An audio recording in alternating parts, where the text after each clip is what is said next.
I'm of the 70s generation. My music, I'm stuck in the 70s, but many of these are the hip hop generation, and people say of our youth generation, this young generation, millennials, that they don't care, but they do care. And the leaders, believe it or not, they're not the religious leaders, they're not the political leaders. Today, the influence makers are those who are in the music industry, and it goes beyond music. It goes with his character that he is displayed in going out and helping the least fortunate, regardless of creed or class or color. TraeThaTruth has been there for our citizens, not only in Houston, but in other places when there were disasters. In Florida, when they had the hurricane, Trae and his team, the relief gang, were on the ground. So we're here when Trae makes a call. We come to support that which he's asking us to do because we know it's going to be a righteous cause. Do you guys have any experience dealing with Baytown Police Department or the Harris County DA's office in these matters, and how confident? Harris County DA office. Okay. I've been the student minister of Houston, Texas for 32 years. This is almost deja vu and Groundhog Day all over again. Regardless of whether the people are armed or not armed, we die and the police walk.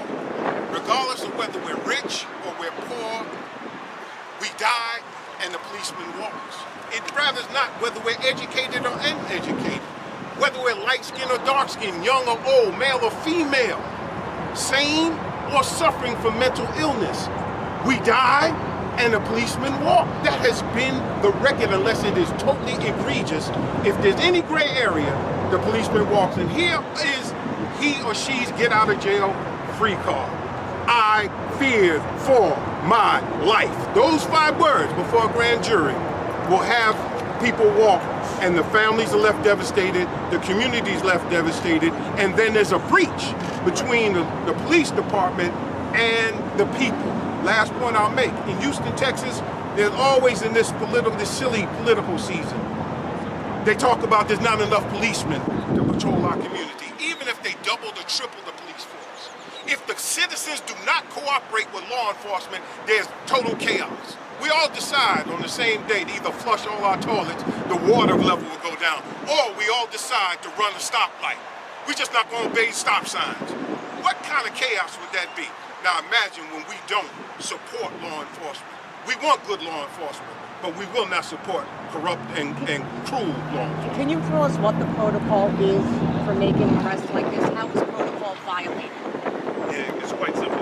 If you're encountering someone that you know to be suffering from a mental health condition, you don't encounter them alone. In fact, you call a special team, an officer who's trained to deal with individuals who are suffering from a mental health condition. You call a paramedic just in case there is erratic behavior or that person needs treatment. You call a caseworker or a social worker who has specialized training in dealing with mental health people suffering from mental health conditions. This is a state protocol, state police procedure all over the country. And to answer your question, we've had experience. Mr. Crump did represent the family of Danny Ray Thomas, someone who was suffering from a mental health condition. When he was shot, he was unarmed. His pants were around his ankle.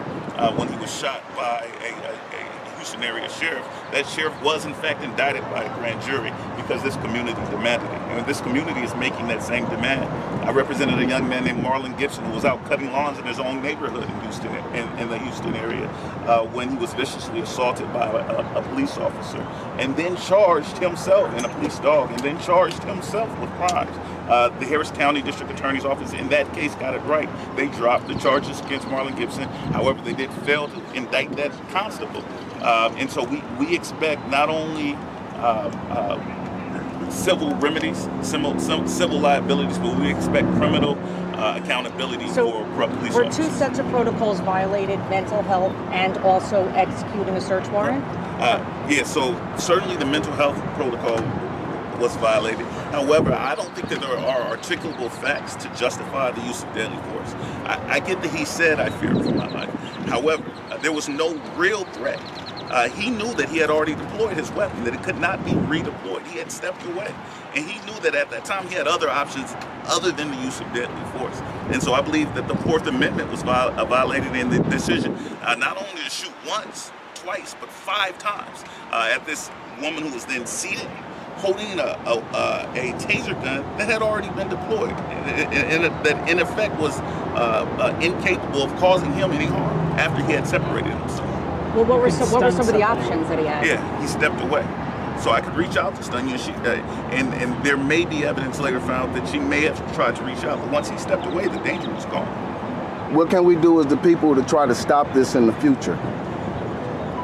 There are a number of steps that we as a community must take. The first, I believe, is that we don't need to call law enforcement for every situation. That's right. Unfortunately, I've been involved in many cases where we called law enforcement for help and we became victimized ourselves. And so we need to rely on sources outside of law enforcement, because in our communities, law enforcement doesn't mean that it does in their communities. And so we have an obligation to look for alternatives. Okay, what about district attorneys? How important are district attorneys in this process? And I'm glad you said that, because there's an important district attorney race coming up in Harris County.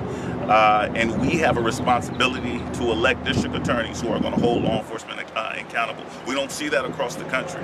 And there are progressive district attorneys who believe in justice for all, who are being elected all over the country. And Harris County will have an opportunity to elect a progressive district attorney in the next election. Are we expecting to see anything else with this protest? Or are you guys going to gather or take? Yeah, and I'll let Trae take that. Well, we're moving from here to the location where Ms. Turner, where Ms. Turner was executed, and we'll have another move